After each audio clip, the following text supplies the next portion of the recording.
Swayam Prabha. Digital India. Educated India.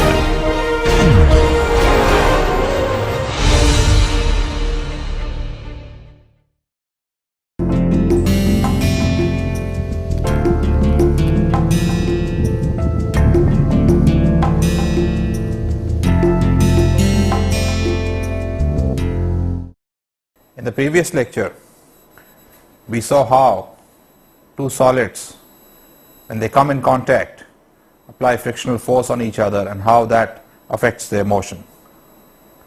In this lecture, we are going to look at another kind of frictional force when a body moves through a fluid or gas.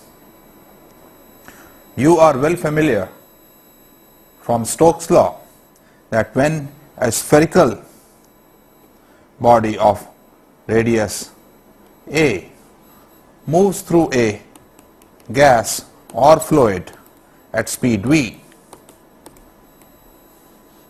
it's moving with speed v, then there is a force on it due to viscosity, which is F equals minus 6 pi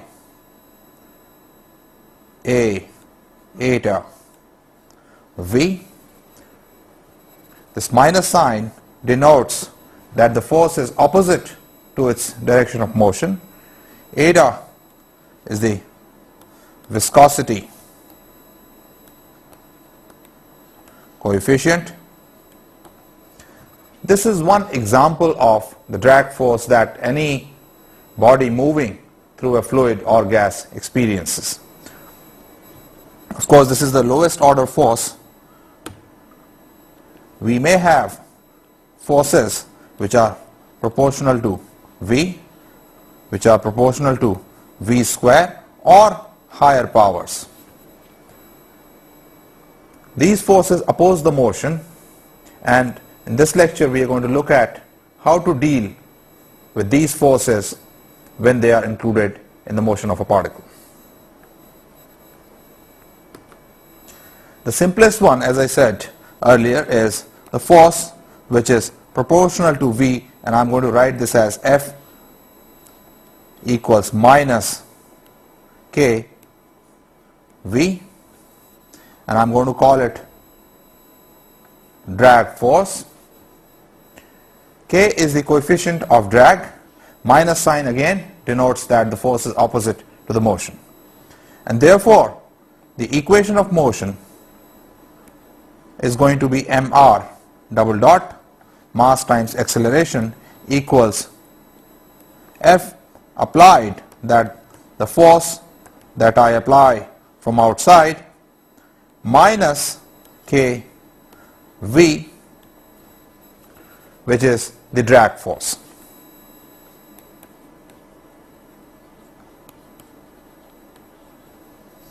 If I write these in component form, I get m x double dot equals F applied x component minus K x dot m y double dot equals F applied y component minus K y dot, and similarly m z double dot equals F applied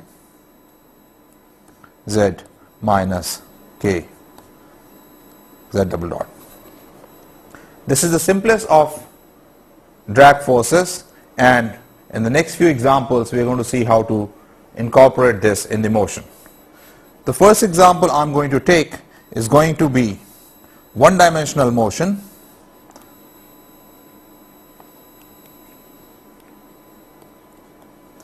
without any applied force. There is no applied force, but drag is there. Therefore, initially I have to throw the particle with some initial speed V0, and as it moves along it experiences a force which is minus k V. V is changing with time, or I can also write V is changing with the distance. Let this direction be x direction, that's why I've written x here. The equation of motion for this is going to be m x double dot equals minus k x dot. In more familiar terms, it's going to be d over dt of x dot, which is nothing but x double dot, is equal to minus k over m x dot, or d over dt of x dot plus k over m x dot equal to 0. This is my equation of motion that I want to solve for this particle. You can check by direct substitution that the solution is going to be x dot as a function of time equal to some constant c e raised to minus k over m t. What is c? Let us write x dot at t is equal to 0, that is the initial time through the particle with speed v0, and therefore I must have x dot at t equal to 0 is equal to v0, and when I substitute t equal to 0 here, I get this is equal to c, and therefore my general solution is going to be x dot, that is the velocity of the particle, equal to initial speed or initial velocity minus k over m t. Let us plot it and see how does it look. So initially the particle started moving with some speed v0. I am plotting vt versus t, and as time passed the velocity decreases exponentially. This curve is v0 e raised to minus k over m t. How about the distance traveled by the particle? That is also easy to calculate once I know the velocity. X dot t is given to be v0 e raised to minus k over m t. So the distance traveled in time t is going to be integral 0 to t x dot t prime dt prime, which is equal to v0 integral 0 to t e raised to minus k over m t prime dt prime. After integration I get xt is equal to v0 m over k 1 minus e raised to minus k over m t. So I have also calculated how much is the distance traveled in time t. As t goes to infinity, x goes to v0 m over k. So that is the distance that the particle will finally travel and stop after this. Let us see how does the plot of this look. If I plot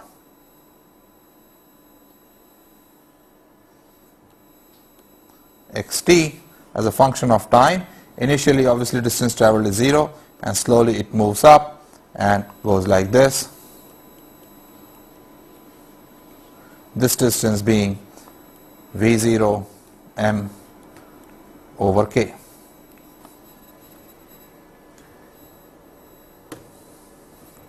So let us look at this expression once more, which is v0 m over k 1 minus e raised to minus k over mt and ask if this is a correct answer.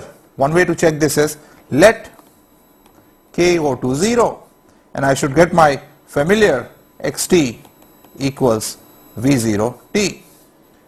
But if I substitute k directly here, I get an answer like 0 over 0, which is not correct.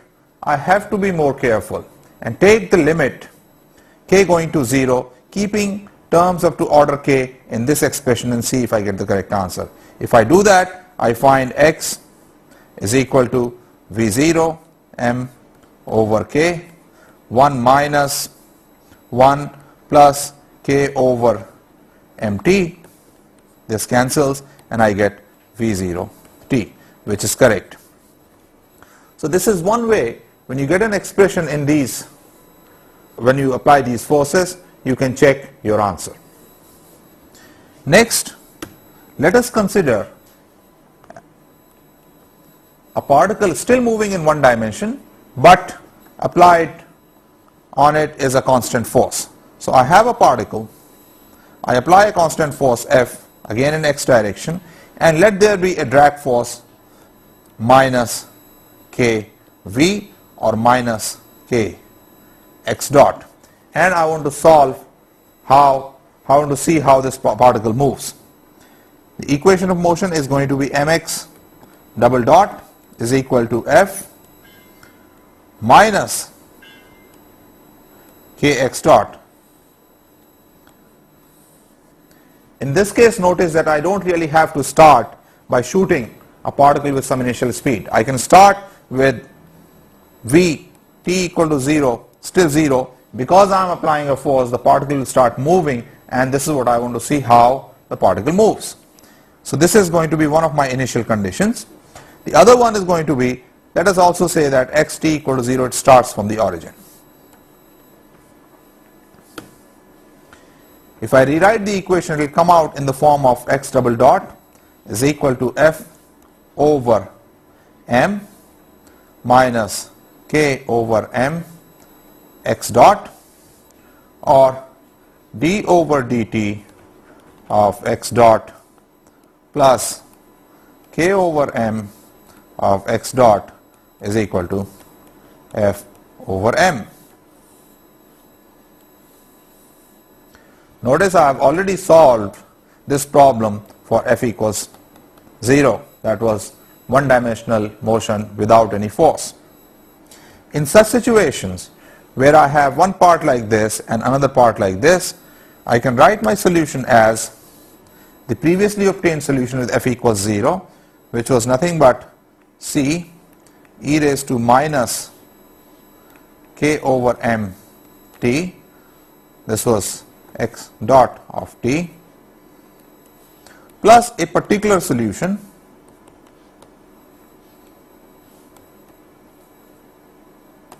that corresponds to the term on the right hand side. Remember, I am solving the equation d over dt x dot plus k over m x dot is equal to F over m.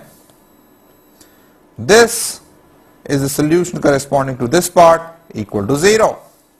The particular solution would refer to this term, and you can see the particular solution is going to be x dot is equal to F over k. I substitute this here and I get on the right hand side F over m, and therefore my general solution for x dot is going to be x dot of t is equal to c e raised to minus k over m t plus F over k. This constant c is again determined by initial condition, which is nothing but initially the particle was at rest, and therefore I get c equals minus F over k, and the solution with this initial condition comes out to be x dot t equals F over k 1 minus e raised to minus k over m t. Let us now look at this solution carefully. So I have x dot t equals F over k 1 minus e raised to minus k over m t.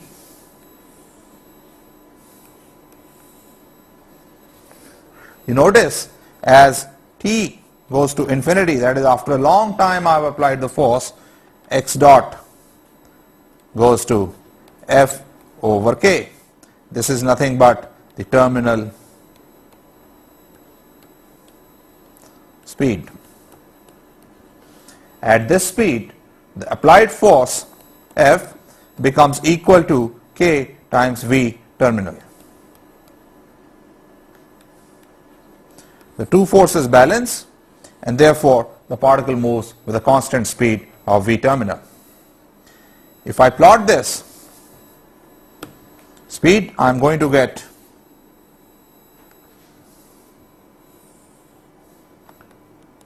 Vt or x dot t, same thing, versus t. The final speed is F over k, and the speed slowly builds up. How about the distance traveled? Well, for that I again integrate it. So I have x dot t equals dx dt is equal to F over k, 1 minus e raised to minus k over m t. So x at t is again going to be 0 to t, F over k, 1 minus e raised to minus k over m t prime dt prime. Integrating, I get F over k t minus m over k 1 minus e raised to minus k over m t. So this is going to be the distance traveled by the particle. Now that we have gotten the expression for the distance traveled, let us play around with it a bit and see if it goes to correct limits. So I have x t equals F over k t minus m over k 1 minus e raised to minus k over m t. So first question I ask is, what happens if k goes to 0? Remember, I said earlier you have to be careful in taking limits. So I am going to expand this term, keep terms up to order k, and see what happens. In the limit of k going to 0, I can write 1 minus e raised to o minus k over m t. If k is really small for any t, I can write this approximately as 1 minus k over m t plus half k square t square over m square. Substituting this in here, I get x t is equal to F over k t minus m over k over m t minus 1/2 k square t square over m square, and expanding it further, I get x t equals F over k t minus t plus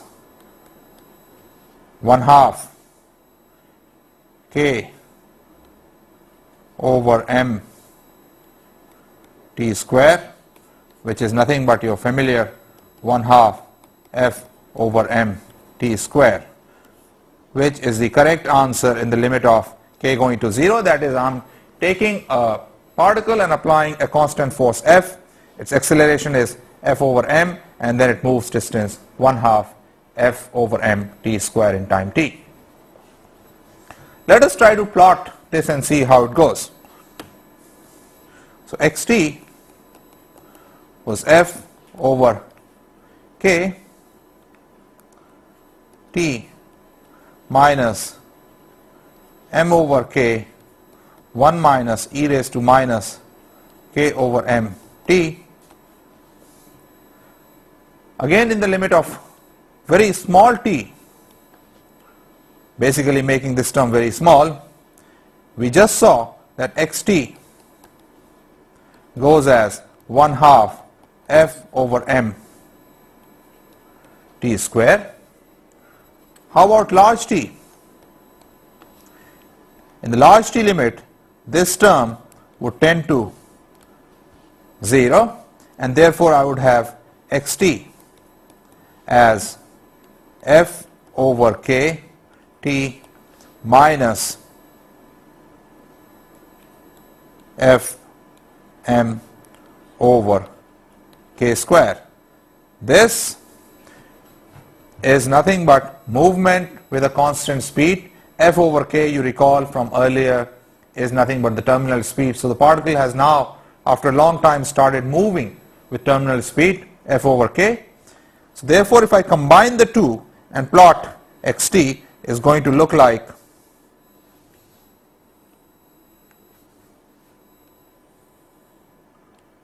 t xt. Initially it's going as t square, and finally it goes as a straight line with slope f over k, which is nothing but the terminal speed, and which cuts the y-axis somewhere here, which is nothing but f m over k square. So this is how the particle is going to cover the distance with time.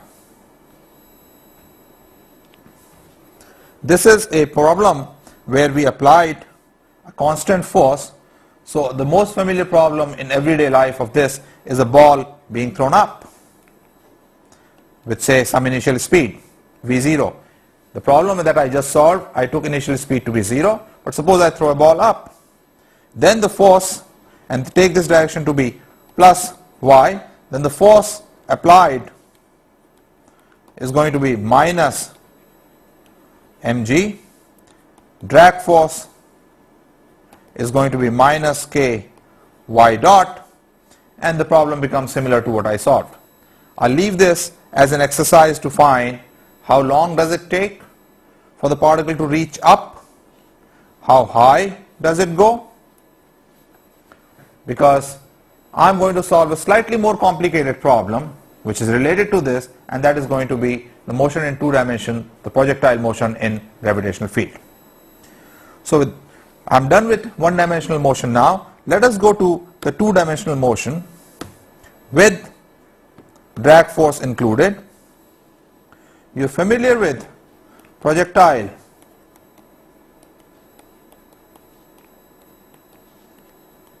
motion, which is in the vertical plane. In this motion, I take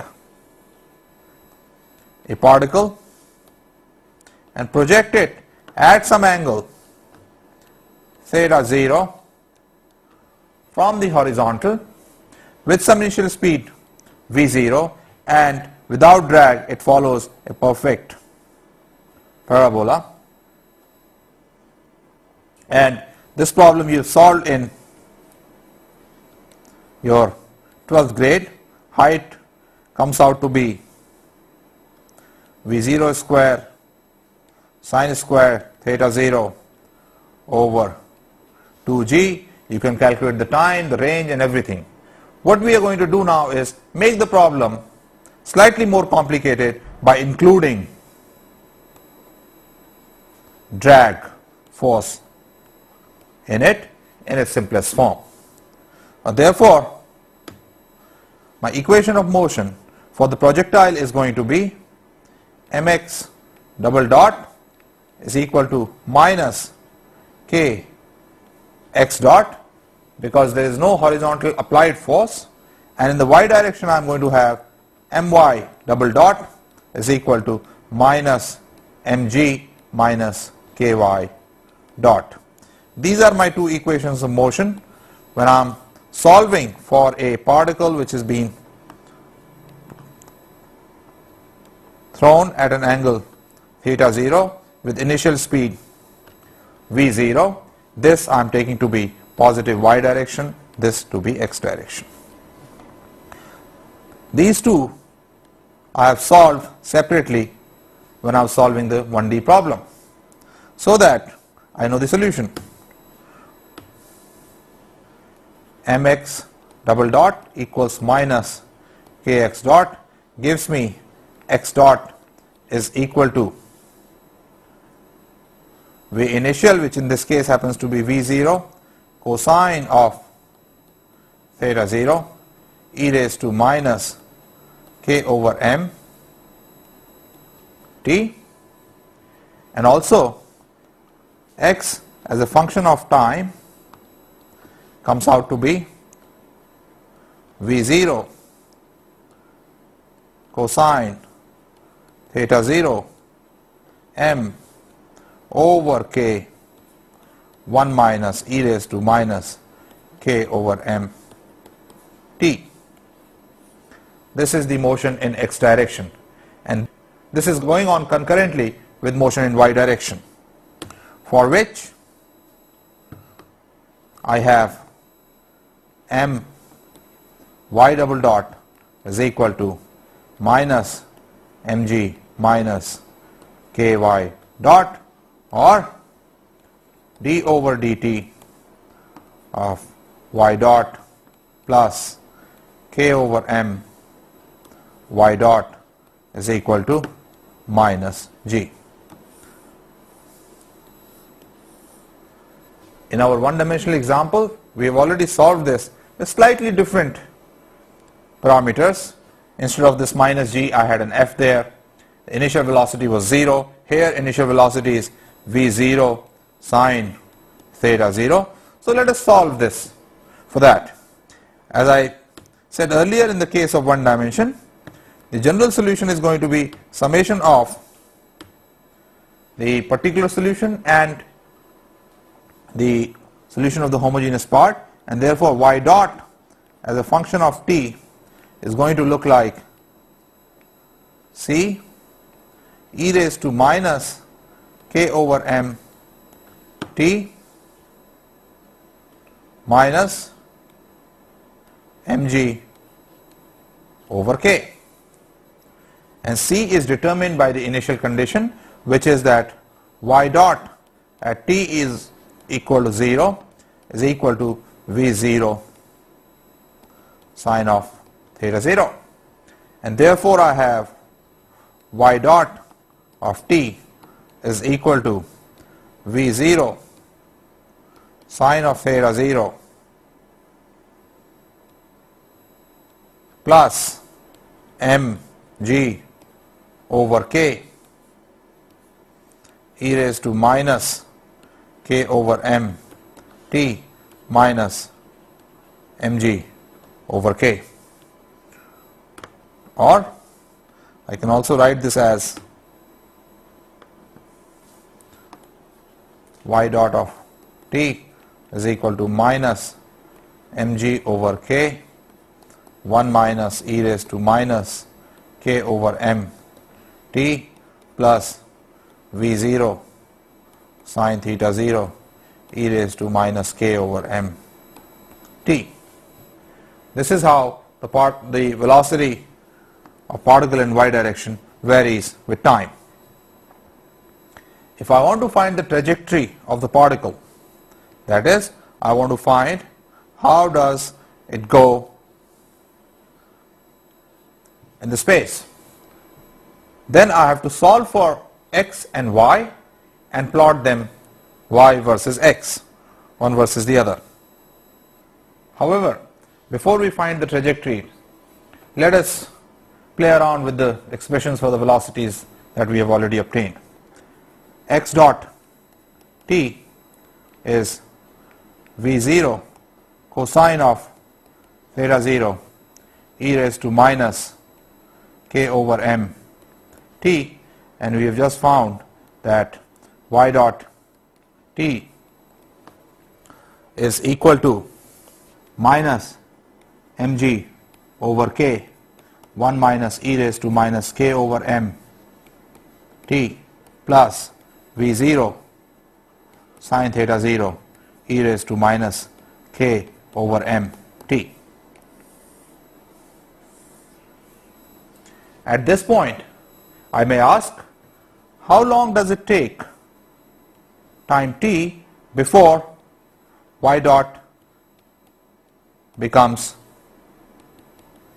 0? That is, after I throw the particle, after I project the particle, when does it come to stop, or when does it reach its maximum height? So for that, I substitute this is equal to 0, and corresponding time would get me the answer. Let us do that. If I do that, I get mg over k 1 minus e raised to minus k over m t is equal to v0 sine theta 0 e raised to minus k over m t, and this gives me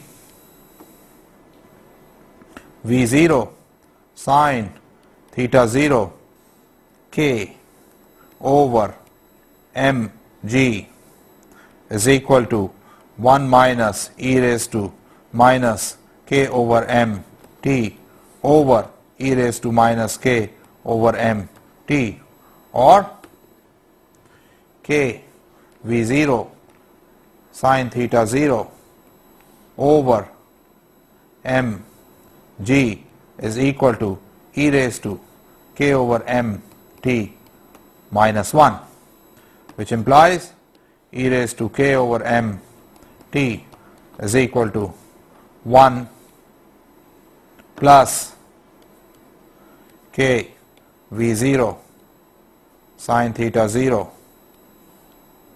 over mg, or time t when its velocity becomes 0 or reaches its highest point is equal to m over k log of 1 plus k v0 sine theta 0 over mg.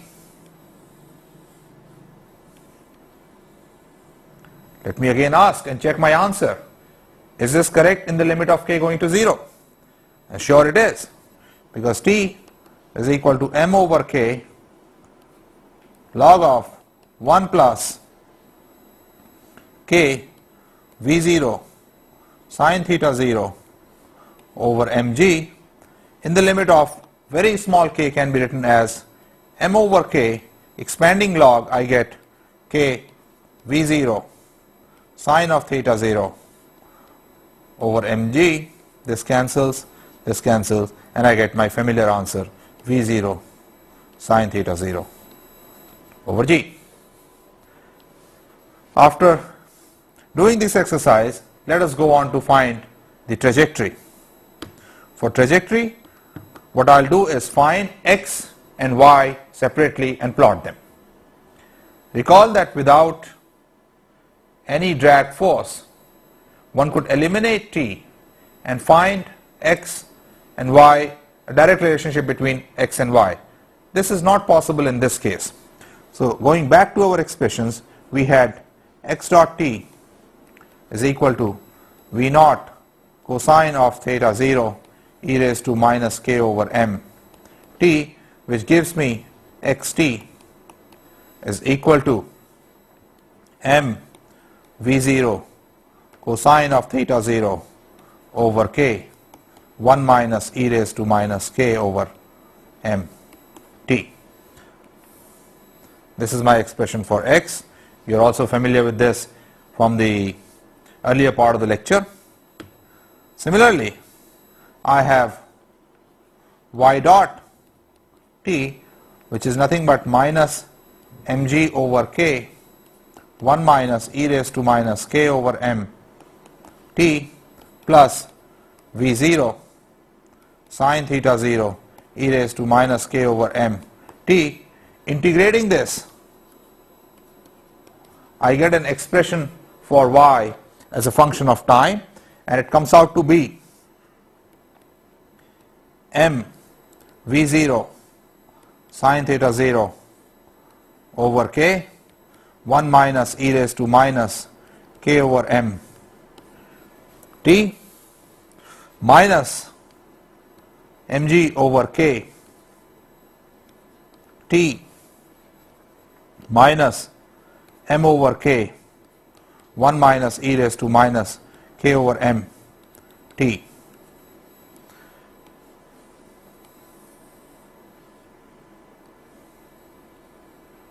You see, because t appears in linear form as well as this form, that is why I cannot eliminate it to get a direct expression between x and y. However, for a given time I can calculate x and y and plot the trajectory. If I do that for different k's and if fix v naught and sine theta naught, I find that for k equal to 0 it's a perfect parabola. However, as k is introduced, that means the drag force comes into play. Its height and range both start changing, and I'll have got some numbers here which I'll show you how for different parameters it changes. As an example of how the trajectories are affected for different values of drag coefficient or by this drag, I have taken a sample problem of a particle being thrown with a speed of 100 meters per second at an angle theta 0 equal to 45 degrees, and I'll plot for 3 different k's the trajectories which I have calculated.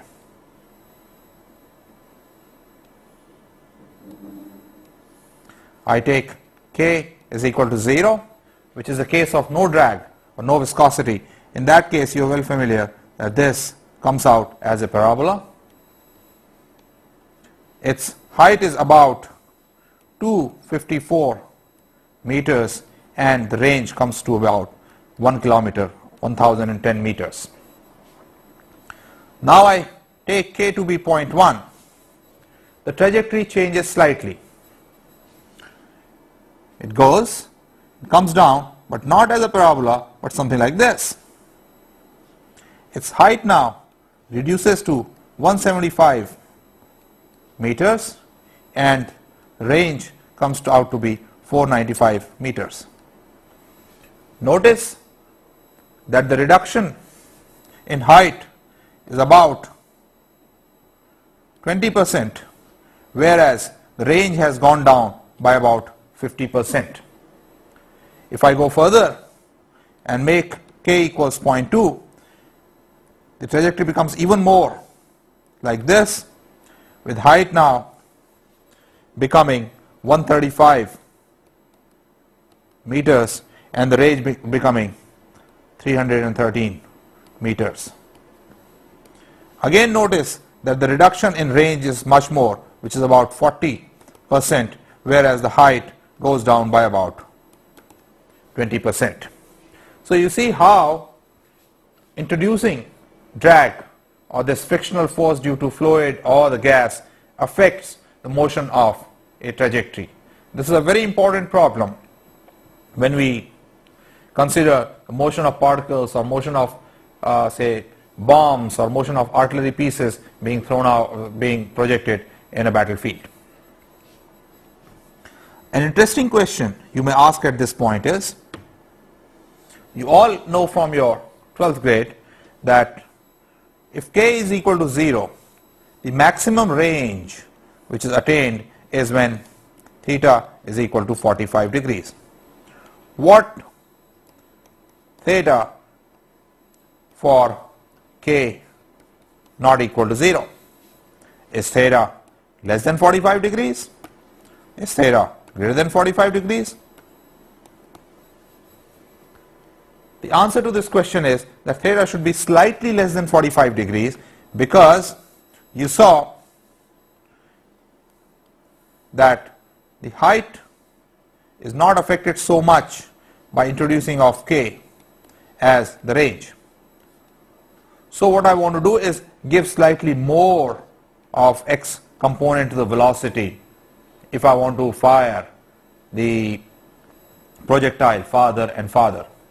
The other way to look at the same problem is that when the particle is moving up, it spends more time because it's being pulled down by mg, it's also being pulled down by k vy. Spends more time in going the same height than when it is coming down.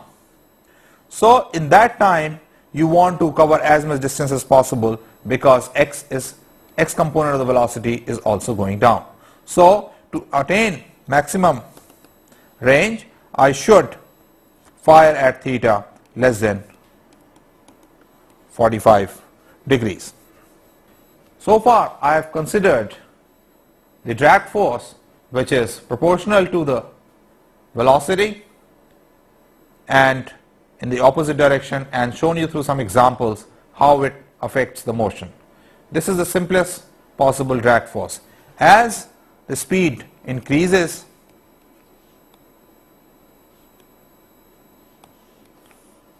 more dependence on velocity may come in the form of F may be equal to minus k v minus, let me write this k1, k2 v square, let's write a unit vector v so that it tells you this is opposite to the velocity vector, and higher order terms, this being the simplest. When these terms come into play, problem becomes non-linear because now you have m r double dot is equal to F applied minus k r dot k1 r dot minus k2 r dot square r dot vector, and these are not easy to solve. In most of the cases you have to apply numerical methods to get the final solution. However, there are some cases where you can apply some techniques and get solutions. I'll solve one example to illustrate this, and that would complete our lecture on drag forces. The example I take is that of F drag being proportional to v square, and obviously it's in direction opposite to its velocity. And I want to find, if I throw a particle up with some initial speed v initial, how long does it take to reach up? What is the height it can go up to? And what is the speed when it comes down? V final. Let us see what all answers can we get. If I write the equation of motion, since this is a one-dimensional case, let me take y to be going up. I can write m y double dot is equal to minus mg minus k v square. This is when the particle is going up. Notice in this case, I have to be careful when considering the motion of particle coming down. When the particle is coming down, I would have m y double dot is equal to minus mg plus kv square, because in that case the force, drag force, would be acting in upward direction. That is why I took this particular example. So let us see how do we go about solving this. While the particle is moving up, I write my double dot equals minus mg minus k y dot square, and I go back to my technique of writing y double dot as d over dt y dot, which is same as d over dy y dot dy dt, which is same as d over dy of y dot square 1/2.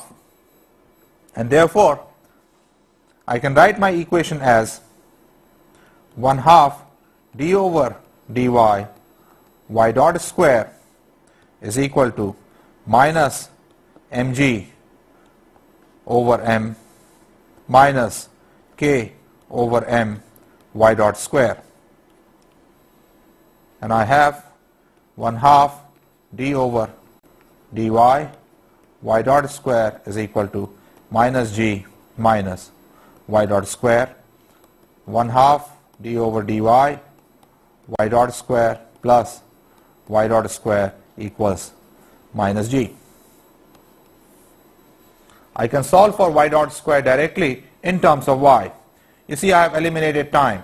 So in this problem, it will not be possible for me to calculate how long does it take before the particle comes to stop, but I can certainly calculate how high the particle goes before it comes to stop. You can directly see that the solution, I forgot a k over m here, so there is going to be a k over m here. Y dot square is going to be of the form c e raised to minus 2k over m y minus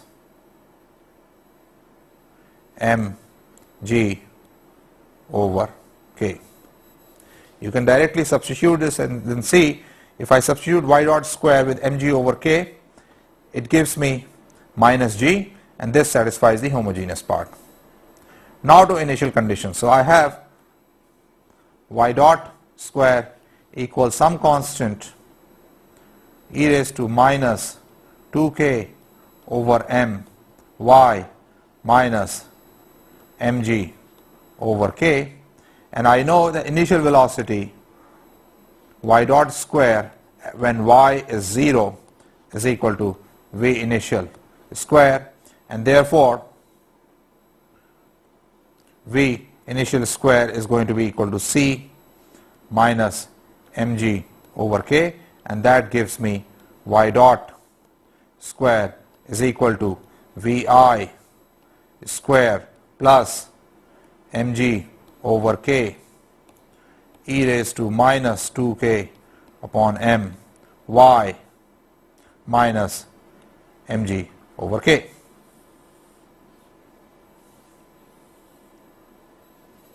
To find how high the particle went, I take y dot square to be 0 at y equal to h, and therefore I get vi square plus mg over k e raised to minus 2k over m h equals mg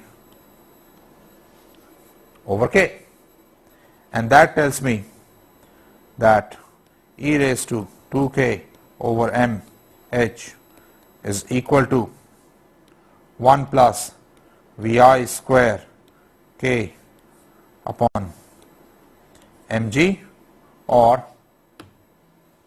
2k over m h equals log of 1 plus vi square k upon mg, or the height it went up to is equal to m over 2k log of 1 plus vi square k upon mg. This is the height at which it stops. Again, I'll go back to limit of k going to 0 and see if my answer is correct. When the limit k equal to 0 is taken, I can expand the log term and write this as vi square k over mg, and therefore the height that I get is h equals m over 2k vi square k over mg which is our familiar result from your previous classes.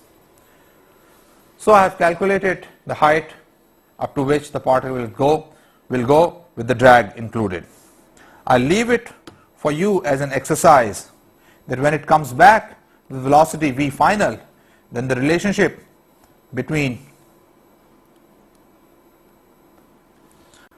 v final and v initial square is going to be 1 over v final square plus k over mg is equal to 1 over v initial square. A word of caution though, when considering the motion of particle coming down, you should take proper account of the force of friction. The force of friction changes direction, and as showed in one of the previous slides that you have to change the sign of the force. V final of course is going to be smaller than V initial because in this friction the particle has lost energy. So what we have done in this lecture is shown through some examples how the drag force affects the motion of a particle. I have considered the simplest possible form where F is proportional to the velocity itself, and another form where F is proportional to the velocity square. This is encountered when velocities are small and suffices in most of the cases. Another mathematical advantage or analytical advantage with this is that in most of the cases I can solve it analytically. If the speeds become higher, then higher orders of V's power come into play, and then one has to solve the problem numerically.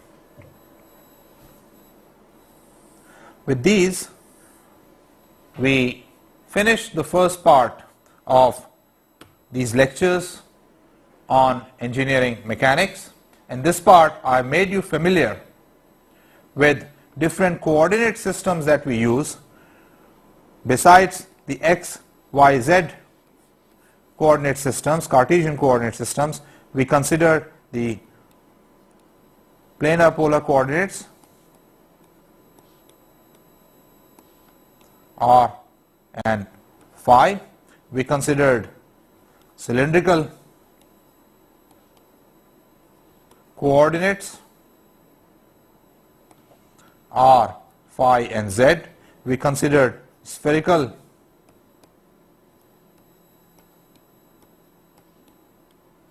coordinates r, theta and phi, and we used some of them while solving problems. Not only these coordinate systems are useful in solving mechanics problems, you will find them very useful in solving problems in electrodynamics and wherever there are certain symmetries. After this introduction to coordinate systems, we considered the motion of particles, single particles with constraints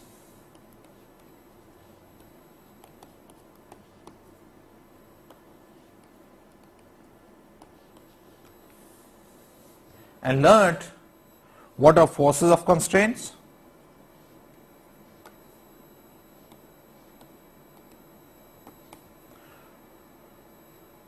what is free body diagram,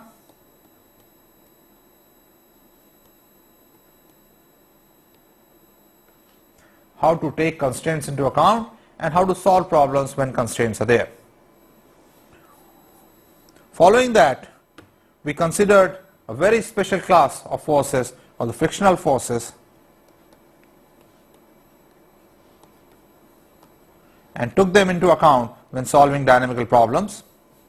In these we considered the regular frictional force that you are familiar with when one body slides over the other body, solid body, and we also considered the drag or viscous force in their simplest possible forms, one where F is proportional to the velocity and also proportional to the V square.